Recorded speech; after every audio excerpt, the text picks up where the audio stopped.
Hello, welcome to the Watershed Processes Lab.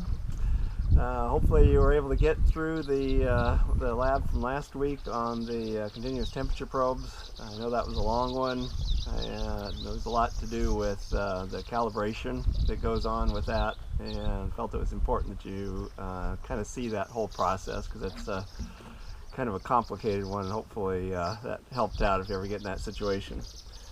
Today we're going to be talking about the turbidity meter. It's the 2100P turbidity meter by Hawk. They make a variety of different ones of these, but this is a common one. In the last week's episode, we really went through a lot of effort to go through the calibration process. And I think we're going to curtail that a little bit. I don't think you get quite as much out of it on some of these as you would last week with the continuous temperature probes. And I think that'll help shorten the videos a little bit. I don't want to de-emphasize the fact that they need to be calibrated. I think it's really important, it's really crucial. The reason we do that is to make sure that the data that we're collecting is verifiable. It's able to withstand scrutiny of looking at it to make sure that it's right, and so that's why we spend so much time calibrating stuff. I'm going to describe how to calibrate some of the equipment that we're going to talk about, but won't go actually into doing it step by step. Maybe you can kind of figure those out as you get there. So today we're going to talk about the turbidity meter. So this measures turbidity, not surprisingly. Turbidity is kind of one of those crucial parameters that we look at when we're just looking at general water quality.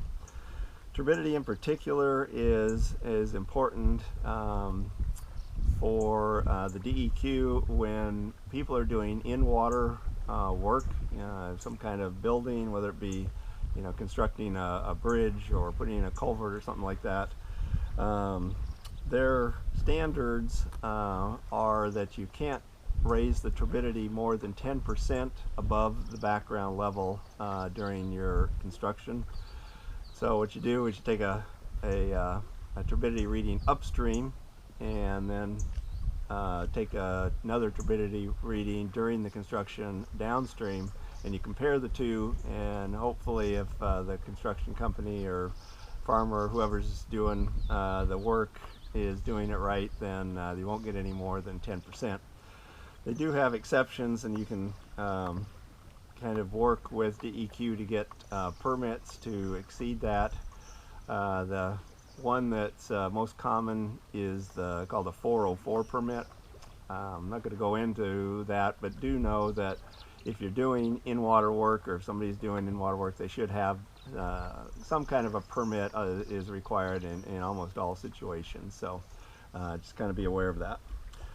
So turbidity measures turbidity, and turbidity comes from a few different things. The most common one is sediment that's in the water. You get a big rainstorm, washes down erosion from the banks and from various streams, and kicks up sediment into the water, and that's a way, when we do turbidity, that's a way of measuring that.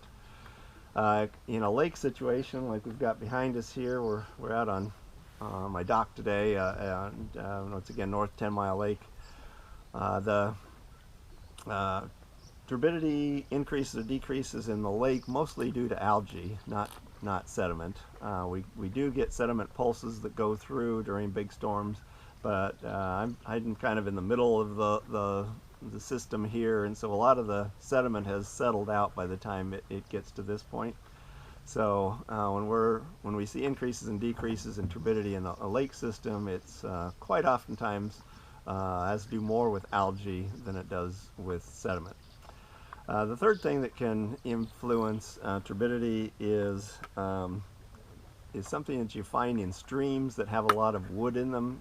They're called tannins, and they essentially the tannins leak out of wood fibers, sort of like tea, and it looks a lot like like tea. It has kind of a brown look to it, and it just colors the water. I think it is actually very fine particulate, but it almost looks like tea. So you don't see like the sediment kind of look or the algae kind of look when you're looking at tannins. Sometimes the water looks very clear, it just has a brown tint. So that will influence your turbidity readings. So one of the things to note when you're taking your data is on turbidity readings is what you think is the predominant cause of the turbidity. So to go through this, I'll explain the calibration process.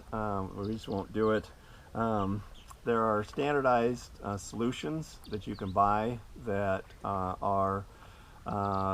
they range in 4 different steps. There's from basically 0.1 micron up to high levels, I think it's 800 some odd NTUs. And they're what you can do is set this up for a calibration mode. You then place each one of those bottles. You actually shake them gently, except for the lowest one that you never shake. You shake them gently, let them settle for 5 minutes after you shake them, then put them one by one in under the calibration mode of here, and it will read that for a minute, ask for the next one, you put that one in. After you do all 4 of them, then the machine is calibrated. In order to check that, we only do that process once every 3 months. On a day-to-day basis, what we do is we use these things called Gel-X, and they're basically, I don't know if you can see that, there's a gel in there. It's not liquid, it's actually a gel, and it's of a known value of turbidity in here. And you can see this one is much darker than the previous one. So this is the lowest one, this is the highest one. And what we do is we take a reading of those right after we do the main calibration and get it all set. Then we read these, there's actually 3 of them, and we read those and we write those down, and you kind of see they're written here and just in the top of our box here. And what we do is look at the readings we get from those and compare them to what the readings were right after we calibrated. And as long as the ones that we're using every day are the same or very near the readings of when we calibrated it, then we know that we're close enough to be able to use the unit. So that's what those are for. So when you go to take a reading, use an empty vial. There's a little cap that goes on the top of it, and it's important to keep this glass clean. You try not to kind of handle it any more than necessary. When you're out in the field, you need to have some kind of a rag to get the main water off. And then the unit actually comes with this kind of satiny piece of material that kind of gets that last little bit and allows you to polish it. And I'll show you how that's done here in a second. So the first thing you have to decide on is where to take the sample. If you're in a lake system like this, you normally have a standardized excuse me, place that you draw the water from. In our lake, we've came up with a standard of 1 meter deep. That sort of gets you out of that surface area and also doesn't get you too far down. So kind of is that middle zone where you can kind of be consistent with both temperature and some of the other readings like dissolved oxygen and stuff that we take as normal parameters. And I'll talk to you a little bit more about that when we go over the multi-parameter probe in the next video.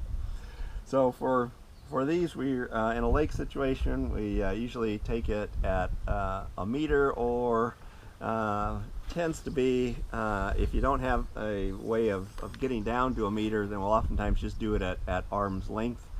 To help get down to a meter, since a lot of times your arm isn't that long, you can come up with something like this. As you can tell, it's just kind of a homemade thing. It has a lot of equipment that we use, ends up being, especially if you're not working for an actual government agency, a lot of times you're just making things to keep it cheap and inexpensive. This is just a long arm sampler. It's a piece of PVC that we've put a clamp on the end and then a sampling bottle kind of screwed onto the end of that.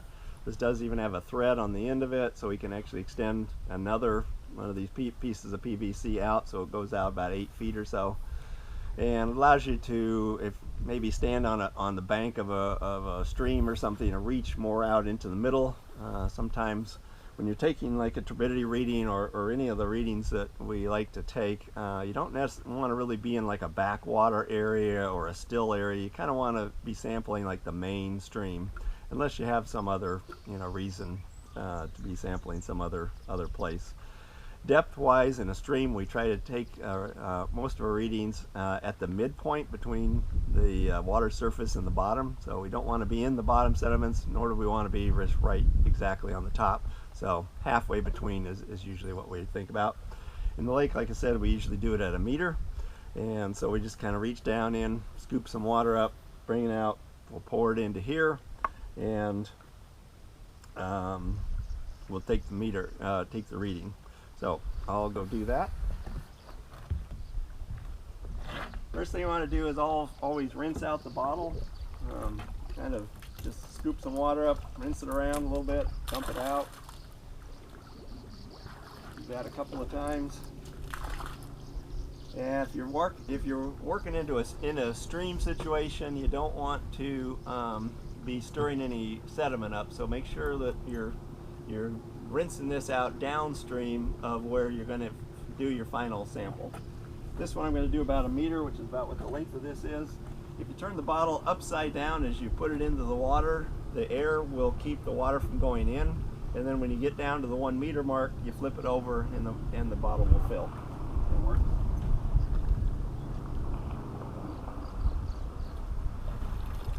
Alright. So there's our sample. First thing we do is rinse our sample bottle out, swish it around, dump it out. Do that a couple of times. Not a bad idea to even do it with the cap on in case there's any sediment of any kind or something that's from your last sample that's on the cap. So swish it around, dump it out, and then take the water and just fill it up to that little line that you see there at the top. There we go. Just in that ballpark somewhere. They're just basically trying to make sure that the water is above the place where they're actually sending the light beams through to make this reading. Use your rag, or sometimes I just use my shirt or whatever if you don't have a rag with you. Just something to kind of get the majority of the water off, get it kind of off your hands too, so you're not doing it. After you wipe it off, don't touch the sides of it. That's where the readings are taken, on the side, so kind of hold it from top and bottom, and grab your satin and give it a good polish, just like you were maybe polishing your glasses or something, and like that. Okay, set that down for a second, and on the meter, just the on buttons down here. You push it and it'll eventually say 000 on it. There it is. NTUs, netrophthalmic units or something. I can't remember how to pronounce that exactly, but they're called NTUs. And that's what the unit, a measure like a foot or whatever, is a measurement unit. This one is NTUs. So after you get this to the 0 mark, you open it up, and there's a little opening slot in there, and the bottle has an arrow on it right there in front, a little white arrow that's attached to that fill line that we used, and that arrow lines up with a little dash that's right here on the front of the machine. So you just line those two up, close it, and then I like to drape, if it's sunny at all, I like to drape something over the top of it. That's kind of just probably me being paranoid. And then just hit read. And then I'm going to let this kind of sit still for a second.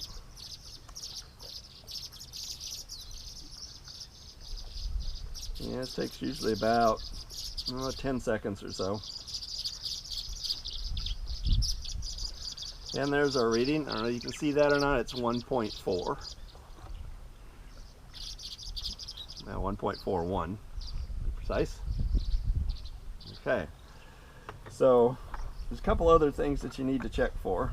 Number one is if you're taking samples of really cold water, oftentimes there will be a coating of kind of mist on the outside of it, condensation, that will really mess up your unit. It's like trying to take a light reading through fog or something. It just doesn't work at all. It can really mess you up. So if you're in a situation where you're doing a repeated thing, month after month, you'll probably catch that yourself. You'll stick it in, and it'll usually be 1 point something, and all of a sudden you'll get a 3 or a 5 or something. And if you get sort of an odd reading, stop for a minute, really check it out and see what might be causing it.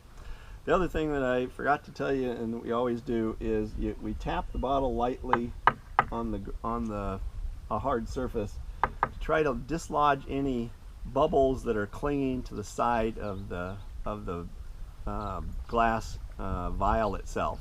So on the inside, a lot of times there'll be little tiny bubbles that'll be adhering themselves to the inside, and you just kind of give it a light tap like that. You can dislodge those and they'll float to the top. So make sure the condensation is off, really important, and give it a nice polish. And let's just see if we get more or less the same reading again. So put it in there, press the read button, and then I'm just going to set it down again. So it's again, this turbidity reading gives you that good turbidity, how well light is penetrating through the water, but it doesn't really tell you what's causing it. So you need to kind of make your own observations. Like I can look at this in the lake and tell that it's going to be algae. There's kind of it's a greenish hue. It's not kind of gray or brown looking. And in a stream, a lot of times, if it's dark, it'll almost always be sediment. Okay, this time we got 1.96, so slightly different reading, all within 0.5 NTUs is pretty slight measurement there. And if we do it again, another way to get rid of bubbles, by the way, is to tilt it slightly, so you use the big bubble at the top to kind of knock the littler bubbles that are adhering to the side off. Throw that in there again, and we'll take one more reading. Oftentimes you only take one reading and just mark it down. Data forms are important to use when you're out in the field. You almost always have like a set of parameters that you're measuring, like dissolved oxygen, turbidity, temperature, pH, that kind of thing. Some people like to take things in a notebook. That's all right also, but I prefer to actually print the form out on what they call write in the rain paper, which is a special paper that well, it will allow you to write in the rain, as the name suggests. It will, with the paper is wet, it still allows you to write with pencil on it, and you can only use pencil on write in the rain paper. Okay, this time we got 1.35. So as you can tell, not perfect every time, but that's okay. Don't let that freak you out. If some protocols actually tell you to take several readings, then you kind of end up taking the average, and that's not a bad way to do it also. Okay, so that's the turbidity. When you're done, really one little trick, if you're getting a lot of condensation, if you're going to like really cold streams, and it's pretty common to get condensation on these, leave the water in the vial between sites. if you're doing more than one site, as you go on, just leave the sample that you just did in here and then go to the next site. Having the water in there tends to regulate the temperature of the glass so you don't get so much fog. So that's just one little trick to use. When you're done, you empty it out. I've got a little squeegee bottle over here with pure water in it that I'm going to squeegee in here. I'll rinse that out a couple of times, and then we'll be all set for the next sample. Leave the cap off when you put it in here, so allow it to air dry, and make sure to put this back in. It's easy to kind of leave that sitting on the bank somewhere. Turn the power off. This is a little box that comes in, and we're ready to go. Okay, rather than doing a lot of equipment all at one time, we're kind of break these up into little 15-20 minute segments, half an hour maybe on some of them, but hopefully they'll be a little less than the hour plus that we did on the other one, and it'll allow you to kind of view these at your own pace, maybe a little easier. Okay, thanks. We'll see you next time.